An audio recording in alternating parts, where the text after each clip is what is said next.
ఇందులోనే కొంచెం జీలకర్ర వేసుకోవాలండి. సో చూడండి ఫ్రెండ్స్, అలానే లవంగీలు, దాల్చిన చెక్క అయితే వేసుకున్నాను. తాలింపు బాగా వేగనివ్వాలి. అండ్ ఇందులోనే ఇప్పుడు వెజిటేబుల్స్ వేసుకుందాం. చూస్తున్నారు కదా, తాలింపు బాగా అయిపోయింది. ఇందులో కొంచెం అల్లం వెల్లుల్లి పేస్ట్ వేసుకోవాలి. బాగా ఫ్రై అవ్వనివ్వాలి.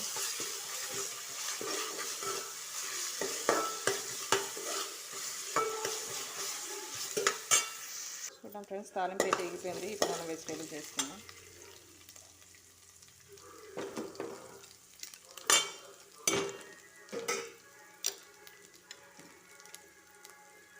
ఇలా బీన్స్, క్యారెట్, క్యాలీఫ్లవర్, బంగాళదుంప ఇవి వేస్తున్నానండి.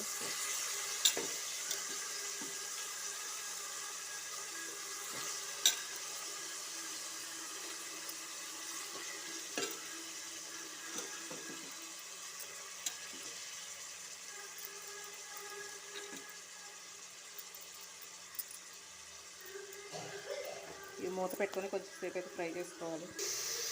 అలానే చూడండి ఫ్రెండ్స్, పచ్చి బఠానీ కూడా వేసాను. ఇవైతే బాగా ఫ్రై అవ్వనివ్వాలి. కొంచెం సేపు ఒక 5 minutes మూత పెట్టుకొని ఉడికించుకుందాం. సో చూడండి ఫ్రెండ్స్, ఆయిల్లో అయితే కొంచెం ఫ్రై చేసుకున్నాం కదా. ఇప్పుడు ఇందులో ఉప్పు, కారం, పసుపు వేసుకున్నాము. ముందుగా అయితే పసుపు వేసుకున్నాం. చూడండి 1/2 టేబుల్ స్పూన్ దాకా వేసుకున్నాను నేనైతే.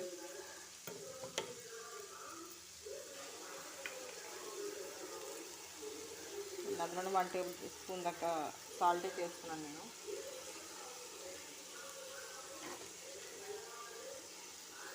అండ్ అలానే 1 టేబుల్ స్పూన్ దాకా కారం అయితే వేసుకున్నాను. సో ఇప్పుడు వీటిని ఒకసారి బాగా మిక్స్ చేసుకుందాం.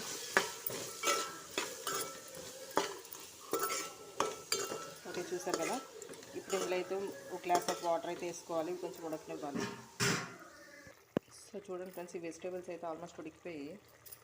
సో ఇప్పుడు ఇందులోనే కొంచెం ఒక 1/2 స్పూన్ దాకా ధనియాల పొడి వేసుకోవాలి.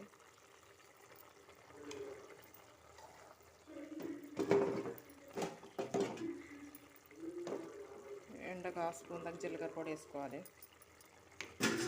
సో దీన్ని వీటిని ఒకసారి బాగా కలుపుకోవాలి.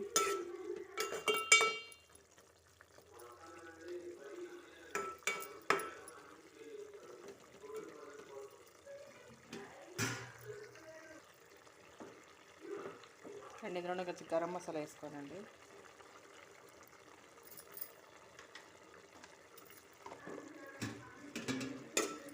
ఇవి బాగా దగ్గర అయిపోనివ్వాలి. సో చూడండి ఫ్రెండ్స్, వెజిటేబుల్స్ అయితే బాగా ఉడికిపోయి కదా, ఇలా దగ్గరికి అయిపోయి. ఇప్పుడు కొంచెం కొత్తిమీర వేసుకొని గార్నిష్ చేసుకోవాలి దీన్ని.